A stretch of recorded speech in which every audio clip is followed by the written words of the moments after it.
This place officially sucks worse than the WNBA. And at the top of the second half, it's 16-9. Easton leads the scoring with 4.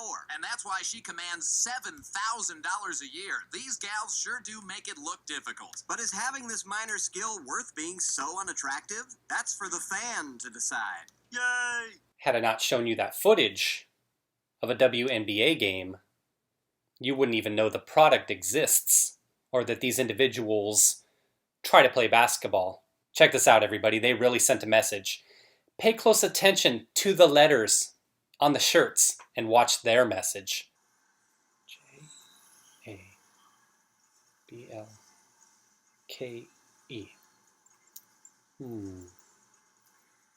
Oh wait, there's the A. It seemed like we're missing a couple letters there. There we go. There's Bo. Who's Bo? Did he get shot? Oh, there's bullet holes in the back. Classic. To anybody, if you're going to try to send a message, at least make sure you get the letters in order. It'd be like fans in the stands for their favorite football player, and the letters are out of order. I know we've seen that in the past, right?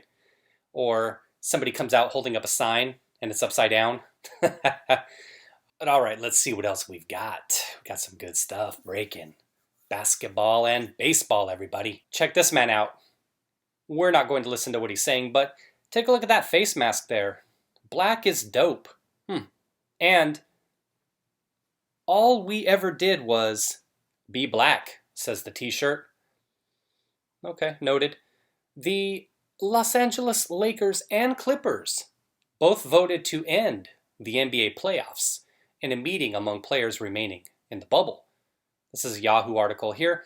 The meeting took place after Wednesday's games were postponed. Yes, these grown men postponed their games, and I'm 100% supportive of it. I am 100% behind their decision to postpone the games, to postpone the playoffs. Let's have both the Lakers and Clippers just go home. They can go home, and the teams that want to stay, if there are any, they can compete for the championship. I bet the Portland Trail Blazers wouldn't mind that. Sources, LeBron stormed out. Oh, he's such a man. He's such an idol for everybody. Oh, my God. Such a hero. He's the hero we all need right now. LeBron James initially planned to vote with the consensus, but got angry and stormed out of the meeting. He also reports that there was frustration that the Milwaukee Bucks decided to initiate Wednesday's walkout on their own. Power hungry. Ego. Storms out. How dare somebody else steal my thunder, says LeBron James. How dare they do something without me telling them what to do? Because we all know they take their marching orders from that idiot. The Athletic's Shams Charania reports that every team besides the Lakers and Clippers voted to keep playing. Boom goes the dynamite. ESPN's Bull of Dicks, Adrian Wojnarowski, you remember that guy, reports that Wednesday's player votes were not final and that discussions will continue through Thursday. Well, my name LeBron James, and everybody's supposed to do what I say. And, oh, interesting how the two Los Angeles teams are the only ones that voted to not play anymore. Send theirs home. Crown a champion without them. Adios, bitches. The fate of Thursday's playoff games and beyond remains unclear. Without resolution Wednesday night, it seems unlikely that games will be played on Thursday. Keep on pushing them back, baby. Oh, I'm so supportive of you. It's right here, man. You got me right here. All of this rioting and looting going on, all these deaths, murders in the name of BLM terrorists. You got me, right? I'm finally on your side. You finally got me to see it your way. I highlighted Botham Jean, like I talked about with Tamir Rice 2 nights ago. There are examples out there of good individuals who get shot and killed. And it's like I always say, the bigger the piece of shit the person is that gets shot, the harder they fight to turn that person into a hero. Why is that? I wonder why they're trying to make this guy into a hero. I wonder how many felonies on his record, or that he was charged with, or potentially going to be charged with now. I wonder how many of those felonies they're trying to get me to forget about by telling me that this guy's some kind of hero Gee. The Bucks issued a team statement. Look at this. I love this part here. We encourage all citizens to educate themselves. Take peaceful and responsible action, and remember to vote on November 3rd. The irony in that statement is so rich. If you had a group of players who educated themselves, period, we wouldn't have all these idiots kneeling for garbage. And a commie/terrorist movement like BLM, I gotta make sure I include everybody. Commies, I'm not forgetting about you guys. I wouldn't let this video pass without giving you your kudos. Let's talk about baseball. They're not the only ones. That women's basketball league, whatever that was, NBA, well, check this out. Baseball getting into it with Brewers' decision not to play the Milwaukee baseball team and others following suit. Some in baseball finally take a stand. Got a baseball story here. What's the Clippers coach doing, huh? Give me a baseball interview. The Milwaukee Brewers slowly walked to the right field corridor of Miller Park at 4:15 Wednesday, and every step they took, they sensed they were marching their way to history. Forget all those individuals who actually marched for civil rights in the 60s, the 50s, those individuals who fought for the women's right to vote, those individuals who helped end slavery, those individuals sitting at lunch counters, desegregating schools. Forget those real heroes out there. These are the guys that are making history. They sat down and talked for 45 minutes with 7 or 8 players speaking, reaching a decision that would change baseball. They decided they were not going to play a baseball game against the Cincinnati Reds, instead choosing to protest the police shooting. This individual, Marcus Betts, tells me black people have been fighting this for centuries. We haven't gotten anywhere. So I think having the white players, people in general, to help push it, I think changes can be made. But it will take all of us, just not one group of people. It's not going to be all of us, baby. You can count me out. I don't negotiate with terrorists. I don't support sexual predators. I don't support violent felons. I don't support criminals with lengthy histories of abuse of women and drug convictions on their record who end up getting themselves killed or shot. And the reality is the streets are a safer place now that Blake can only wheelchair himself around. Like I was talking about with another individual in the comments, he'll get paid out. He'll be the richest guy on the tier. He'll be that guy on the cell block getting everybody soups. He'll be that guy on the cell block treating everybody to ramen with his payout, but he should be facing a litany of charges. Now again, like I said, 7 shots may have been a bit excessive, and if you put me in that situation or in the situation of Rittenhouse, you put me in a situation where it's my life or the life of some criminal, you better believe I'm taking his life and I'm not even thinking twice about it. A society where dogs get laid down and put where they belong, that's a society that I like living in. I enjoy the safety I feel because we have that barrier between us and the criminals. Don't you? You thought the Jet was going to get a pass? Let's see what Kenny Smith has to say. And pay close attention to Charles Barkley.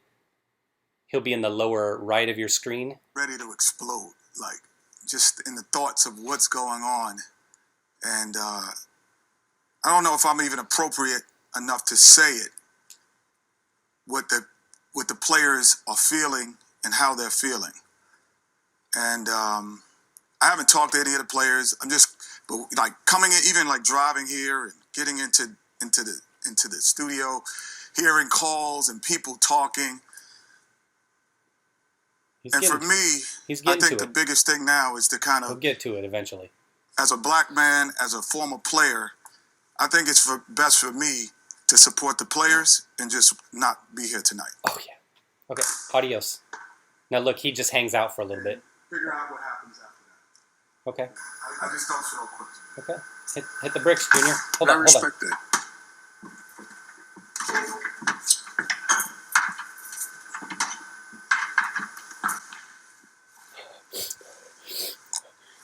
You see those tears I got working?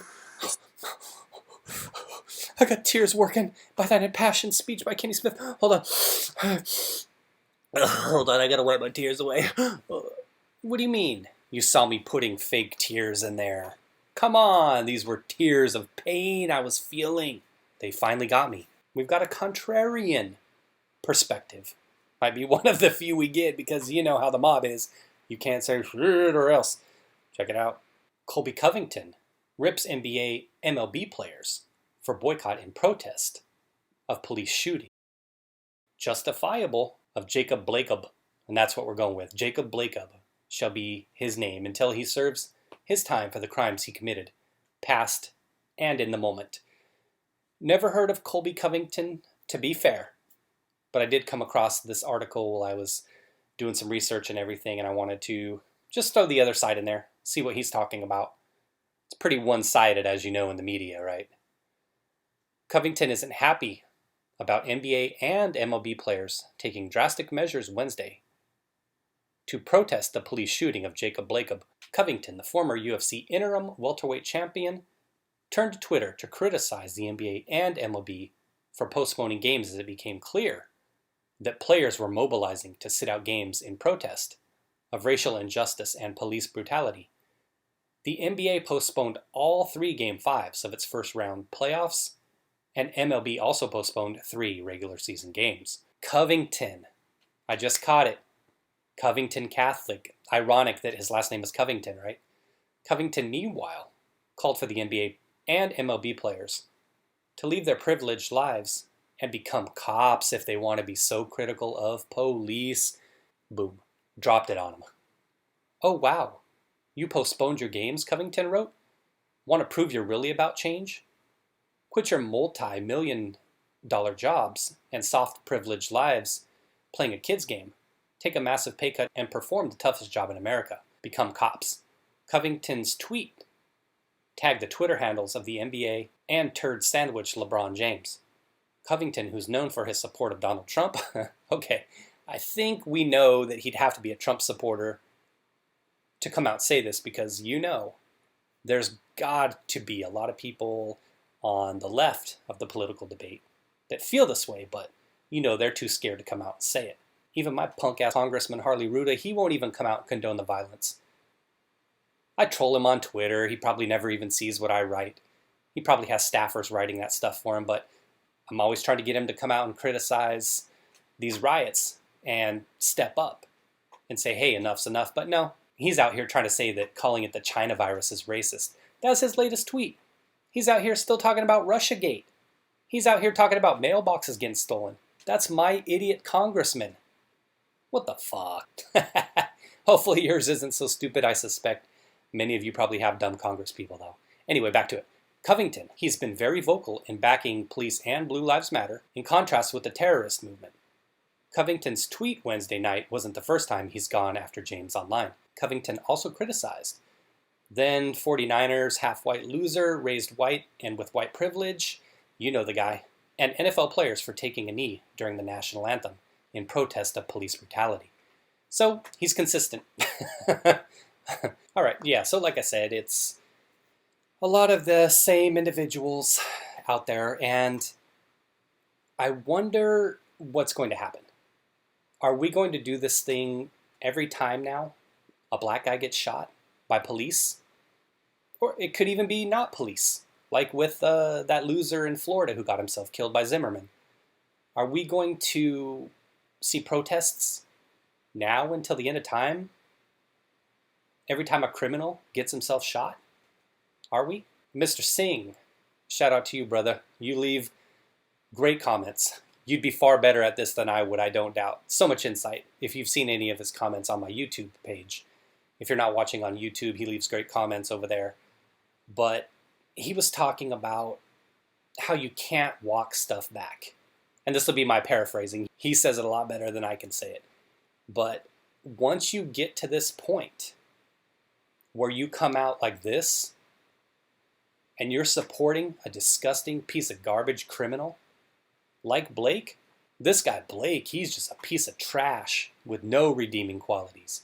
And he lived, and he'll probably get paid out big time. What he was saying was that once you go down this road, you have to keep doubling down. Doubling down. You can't turn back, even if you know you're wrong. And I bet that a lot of these players or maybe we'll say the ones who voted to continue with the season, that they know that this stuff is wrong. I'm hoping, I really hope that some of them and a lot of you realize what the actual problem is in society. If we don't have criminals doing what they do, then yeah, we could abolish the police. We could defund the police all day long. I told this story several months ago in a video I did where I was talking about Singapore. I lived over there for about a year. This was like 2013-ish, somewhere in that time frame. You wouldn't see the police anywhere. Never. Why? Because their individuals respect their country, and they respect boundaries, they respect laws, they respect other people's, and they respect other people. That's what it comes down to. A lot of these crimes that people commit and they get convicted for, it's just a matter of not respecting the law, which we wouldn't need if you respected other people's boundaries. If you were brought up and raised properly to show respect for other people, we could have a situation like Singapore. Granted, I know it's just a nation state, it's really small, but it all starts in the home. I know, I'm just beating the drum over and over again, but it starts in the home. Parents raising your kids right. That's how the cycle gets broken. These kids may be better off without Blake in the picture. What kind of animal is he? He's got 3 kids. He's putting his kids in danger by going into the vehicle. It's a good thing the bullets only went into him and not those children. I really hope that there's some players out there that really get it, and I wish that some of them had the courage to step forward and say, look, we get that police reform can happen. We get that some training and techniques are probably outdated or can be revamped. And then they go into the whole thing about the communities and it's starting in the home. And that's where it starts. I know I've said this many times. I'll have to say it many times again. I just hope that there's players out there one day that will step up and have the balls to say that, because that's the guy that's putting everything at risk. Somebody that goes that hard against it, like Covington here.